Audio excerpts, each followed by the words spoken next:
Dear students, मैं हूं पूजा। आज हम 8th क्लास की हिंदी पढ़ेंगे।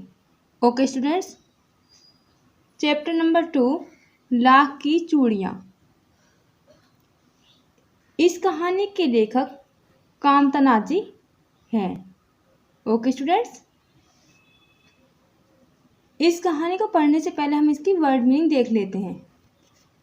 चाव, चाव मीन्स होता है चाह है, रुचि, तीव्र इच्छा। सलाख, सलाख मीन्स होता है सलाई, धातु की छड़। मूंगरी, मूंगरी का मतलब होता है गोल मुठियादार लकड़ी जो ठोकने पीटने के काम आती है।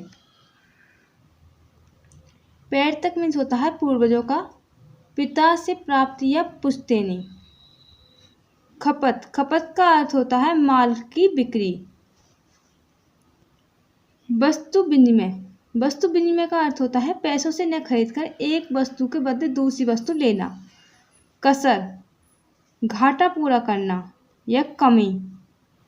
नाजुक, कोमल। पगड़ी, सिर पर लपेटकर बांधा जाने वाला लंबा कपड़ा, पाग। मरहम पट्टी, जख्म का इलाज, घाव पर दवा लगाकर पट्टी बांधना। मचिया, बैठने के उपयोग में आने वाली सुतली आदि से बुनी छोटी चौकोर खाट। मुखातिब, देखकर बात करना। डलिया, बांस का बना एक छोटा पात्र। फवना, सजना या शोभा देना। ओके स्टूडेंट्स, ये इसके शब्दार्थ हैं। अब हम इसके चैप्टर को रीड करेंगे। इस चैप्टर को पढ़ने से पहले हम ये समझ लेते हैं कि इसमें लेखक ने क्या बात कही है। ओके स्टूडेंट्स, इस कहानी में लेखक ने लोगों का ध्यान लघु उद्योग की ओर आकर्षित किया है। लेखक ने ये दर्शाया है कि किस प्रकार मशीनों द्वारा काम होने से ग्रामीण उद्योग बंद हो गए हैं। ये एक गांव की कहानी है और लेखक स्वयं इसका पात्र है। लेखक ने अपने मामा के गांव के बारे में बताते हुए कहता है कि उसे गांव में सबसे अधिक बदलू अच्छा लगता था। बदलू एक मनिहार है जो कि लाख की चूड़ियाँ बनाता है। लेखक जब अपने मामा के गांव आता है तो वह अपना ज़्यादातर समय बदलू के यहाँ बिताता है और देखता है कि वह किस प्रकार चूड़ियाँ बनाता है। बदलू एक मनिहार है और ये उसका एक पैर तक पेशा है। वह कभी चूड़ियों के बदले पैसा नहीं लेता है, बल्कि वह इसके बदले अनाज लेता है। पैर तक पैसा मतलब ये है कि पहले उनके पिताजी भी इस काम को करते थे या उनके दादाजी भी इस काम को करते थे, फिर पिताजी करते थे, अब ये करता है बदलू। ओके स्टूडेंट्स, बदलू को कांच की चूड़ियाँ बिल्कुल पसंद नहीं है। वह उनके बारे में कोई बात नहीं करना चाहता। लेखक जब भी वहाँ जाता है तो वह बदलू से जरूर मिलता है और वह उसे लाख की गोलियां बना कर देता है। लेकिन इस बार लेखक काफ़ी दिनों बाद वहाँ जाता है और देखता है कि वहाँ की औरतें कांच की चूड़ियाँ पहने हुए हैं। तब उसे लाख की चूड़ियों की याद आती है और वह बदलू से मिलने उसके घर जाता है। बातचीत के दौरान बदलू यह बताता है कि लाख की चूड़ियों का उसका व्यवसाय मशीन युग आने के बाद बंद हो गया है और कांच की चूड़ियों का ही प्रचलन बढ़ गया है। अब उसकी लाख की चूड़ियाँ कोई नहीं खरीदता, सभी कांच की चूड़ियाँ पहनना और खरीदना पसंद करते हैं। तो लेखक देखता है किस प्रकार मशीन युग की वजह से बदलू का धंधा बंद हो गया था, लेकिन वह हारा नहीं था। इस पाठ में लेखक ने बदलू के स्वभाव को बताया है, उसके स्वभाव और उसकी विनम्रता को दिखाया है और लेखक भी यह समझता है कि मशीन युग आने के बाद इस तरह से ग्रामीण उद्योग को हानि हुई है।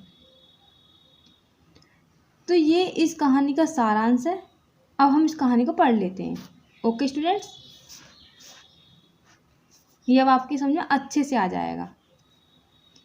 सारे गांव में बदलू मुझे सबसे अच्छा आदमी लगता था, क्योंकि वह मुझे सुंदर सुंदर लाख की गोलियां बनाकर देता था।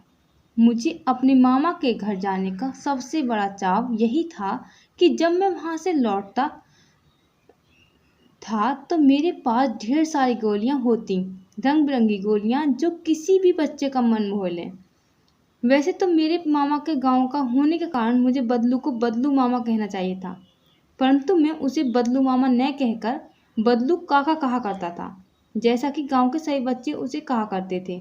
बदलू का मकान कुछ ऊंचे पर बना था। मकान के सामने बड़ा सा सहन था। सहन कहते हैं आंगन को, जिसमें एक पुराना नीम का वृक्ष लगा था। उसी के नीचे बैठकर बदलू अपना काम किया करता था। बगल में भट्टी दहकती रहती, जिसमें वह लाख के पिघलाया करता था। सामने एक लकड़ी की चौखट पड़ी रहती, जिस पर लाख के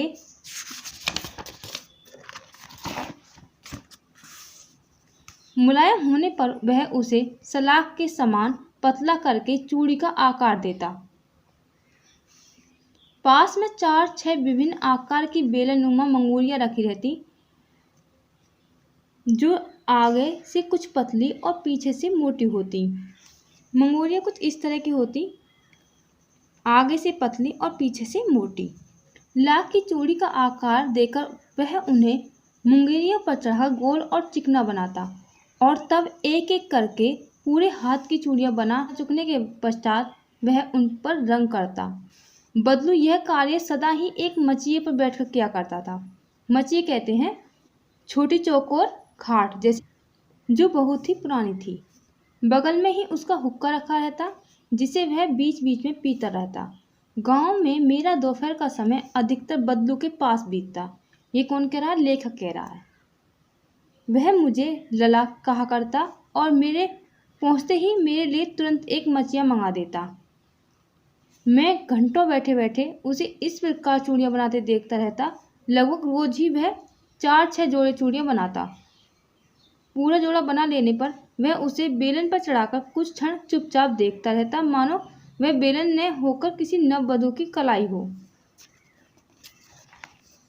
बदलू मनिहार था। चूड़ियां बनाकर उसका पेट तक पैसा था और वास्तव में वह बहुत ही सुंदर चूड़ियां बनाता था। उसकी बनाई हुई चूड़ियों की खपत भी बहुत थी। उस गांव में तो सभी स्त्रियां उसकी बनाई हुई चूड़ियां पहनती ही थीं। आसपास के गांव के लोग भी उससे चूड़ियां ले जाते थे, परंतु वह कभी भी चूड़ियों को पैसा से बेचता न था। उसका अभी तक वस्तु विनिमय का तरीका था और लोग अनाज के बदले उससे चूड़ियां ले जाते थे। बदलू स्वभाव से बहुत सीधा था। मैंने कभी भी उसे किसी से झगड़ते नहीं देखा। हाँ, शादी विवाह के अवसरों पर वह अवश्य जिद पकड़ जाता था।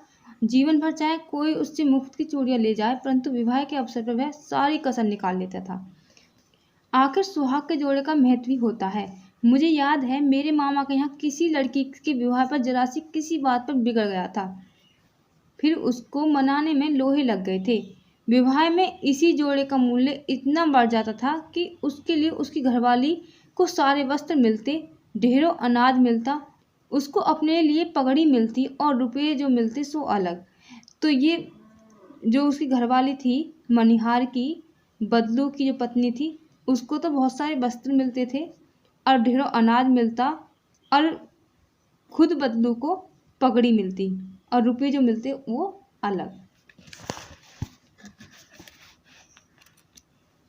यदि संसार बदलू को किसी बात से चिढ़ती तो वह थी कांच की चूड़ियों से। यदि किसी भी स्त्री के हाथों में उसे कांच की चूड़ियां दिख जाती तो वह अंदर ही अंदर कुड़ उठता और कभी कभी तो 2-4 बातें भी सुना देता। मुझसे तो वह घंटों बातें क्या करता। कभी मेरी पढ़ाई के बारे में पूछता, कभी मेरे घर के बारे में और कभी यूं ही शहर के जीवन के बारे में। मैं उससे कहता कि शहर में सब कांच की चूड़ियां पहनते हैं, तो वह उत्तर देता, शहर की बात और है लला, वहाँ तो सभी कुछ होता है। वहाँ तो औरतें अपनी मर्द का हाथ पकड़कर सड़कों पर घूमती भी हैं और फिर उनकी कलाइयाँ नाजुक होती हैं ना। लाख की चूड़ियाँ पहने तो मोच ना आ जाए।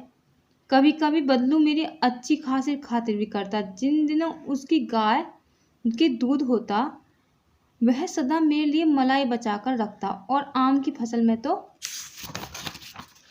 मैं रोज ही उसका यहाँ से 2-4 आम खा आता। परंतु इन सब बातों के अतिरिक्त जिस कारण वह मुझे अच्छा लगता वह यह था कि लगभग रोज ही वह मेरे लिए 1-2 गोलियां बना देता। मैं बहुधा हर गर्मी की छुट्टियों में अपने मामा के यहाँ चला जाता और एक आध महीने वहाँ रहकर स्कूल खुलने के समय तक वापस आ जाता। परंतु 2-3 बार ही मैं अपने मामा के यहाँ गया होऊंगा। तभी मेरे पिता की एक दूर की शहर में बदली हो गई और एक लंबी अवधि तक मैं अपने मामा के गांव न जा सका।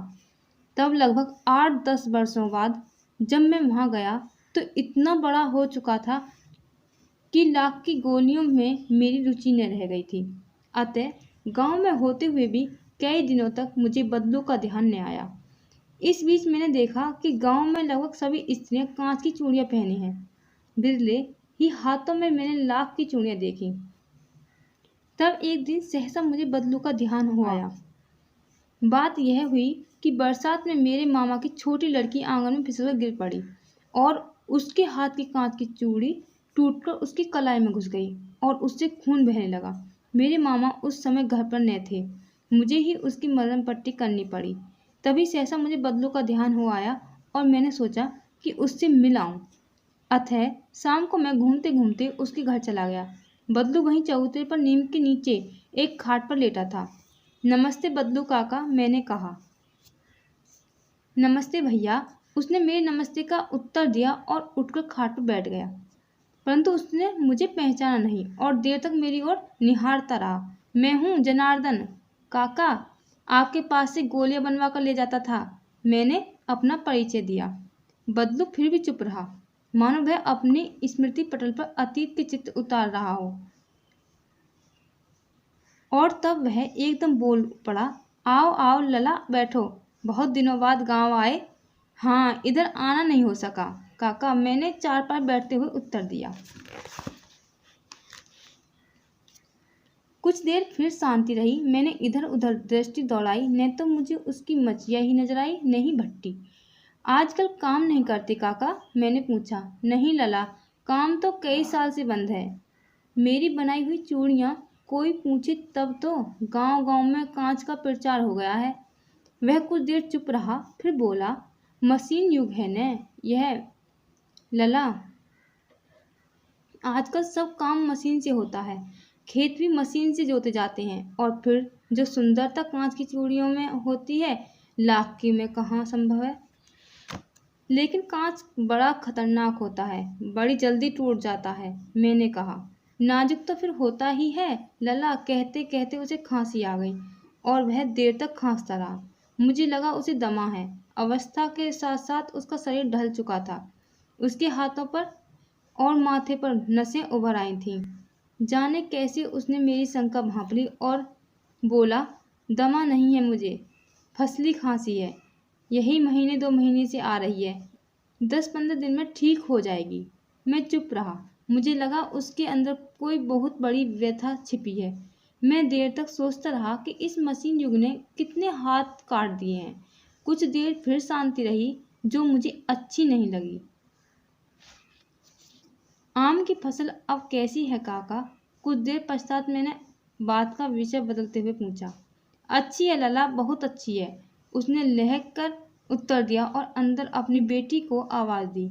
अरे रज्जो, लला के लिए आम तो ले आ। फिर मेरी ओर मुखातिब होकर बोला, माफ करना लला, तुम्हें आम खिलाना भूल गया था।